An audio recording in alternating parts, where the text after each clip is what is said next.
ఒకానొక నాడు ఒక మహానుభావుడు ఆలయం నిర్మించి ప్రతిష్ఠ చెయ్యాలి రామచంద్రమూర్తి విగ్రహాన్ని నిర్ణయం తీసుకుని పరమాచార్యుల వారు దగ్గరలో ఉన్నటువంటి ఒక గ్రామంలో విడిది చేశారనేటటువంటి విషయాన్ని తెలుసుకుని గబగబా పరమాచార్యుల వారి దగ్గరికి వెళ్ళారు.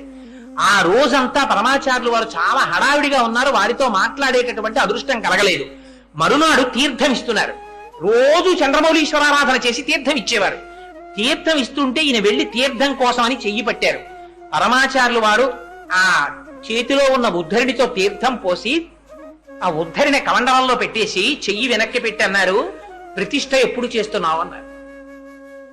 తెల్లబోయాడు ఆయన.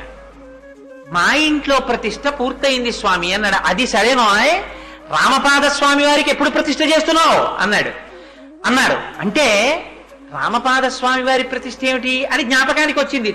తన ఊర్లో రామచంద్రమూర్తి విగ్రహాన్ని ప్రతిష్ఠ చెయ్యాలనుకున్నారు.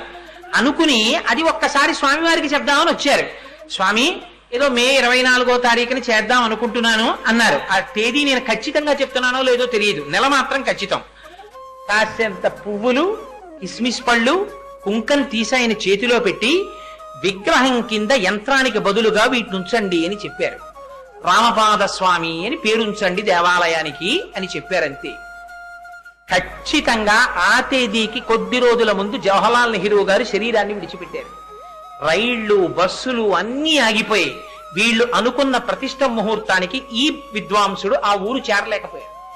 ఆగిపోయింది. జూన్లో ప్రతిష్ఠ జరిగింది. చిత్రం ఏమిటో తెలుసా అండి?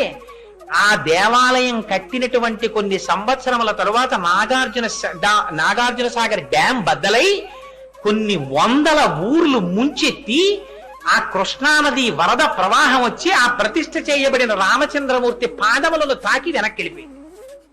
రామపాద స్వామి అని చెప్పి ఎలా పెట్టారు పేరు? ఎప్పుడో జరగబోయే విపత్తు ఆనాడు రామచంద్రమూర్తి పాదములను తాకినటువంటి కృష్ణ మరికొంచెం పైకి కాని వెడితేట ఇంకొక 1000 ఊళ్ళు మునిగిపోతాయిట.